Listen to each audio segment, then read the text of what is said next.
করলাম। তুই বিয়ে করার কথা ছিল আমাকে, কিন্তু বিয়ে করলি হিরো আলমের বউ ওই মিথিলাকে।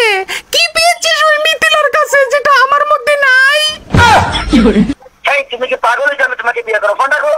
কোথা থেকে আসছে? এই ফোন রাখিস না, আমি কিন্তু অনেক পুলিশের কাছে যাবো তোর নামে মামলা করতে। আমার দর্শন করছস তুই বিয়ে করার কথা কইয়া।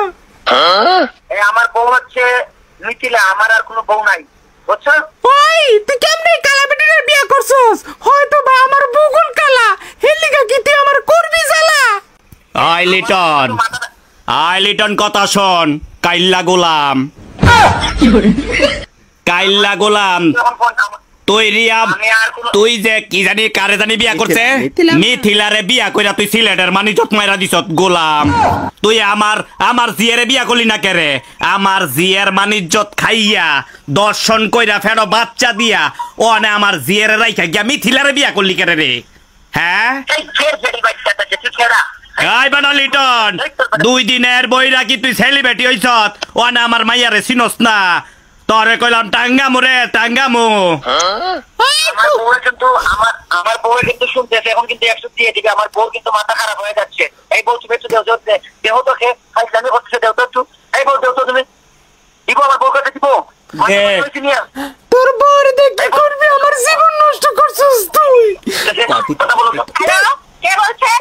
এই হতিন, এই হতিনের ঘর হতিন, লাউরা সেরি, কালা সেরি, আমার লিটনের বিদায় দে।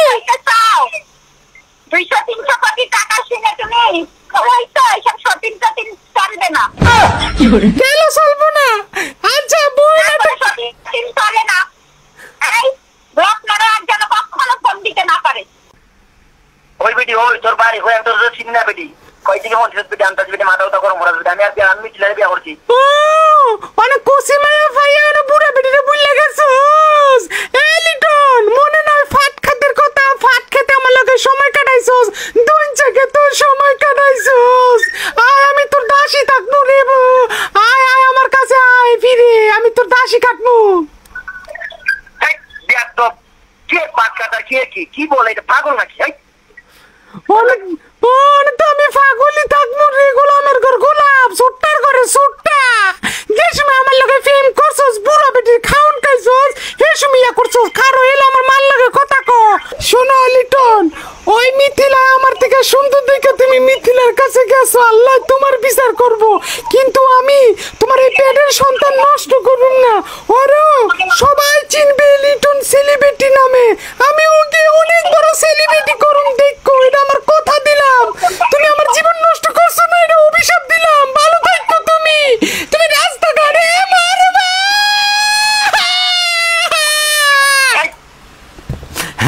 তো গাইস, কেমন লাগলো প্র্যাঙ্ক কলটা? ইতিমধ্যে আমার প্র্যাঙ্ক কল আপনারা এত পরিমাণে হচ্ছে ভালোবাসতেছেন, এত শেয়ার করতেছেন, মানে আই এম সো এক্সাইটেড। আর নেক্সট টাইম আমি কার সাথে হচ্ছে প্র্যাঙ্ক কল করবো সেটাও আপনারা কমেন্টে জানাবেন। সবাই ভালো থাকবেন, সুস্থ থাকবেন, আমাদের পাশে থাকবেন, এবং প্র্যাঙ্ক কল কেমন লাগে সেটাও আপনারা কমেন্টে জানিয়ে যাবেন। আল্লাহ হাফেজ। সবাই ভালো থাকেন, সুস্থ থাকেন। আল্লাহ হাফেজ।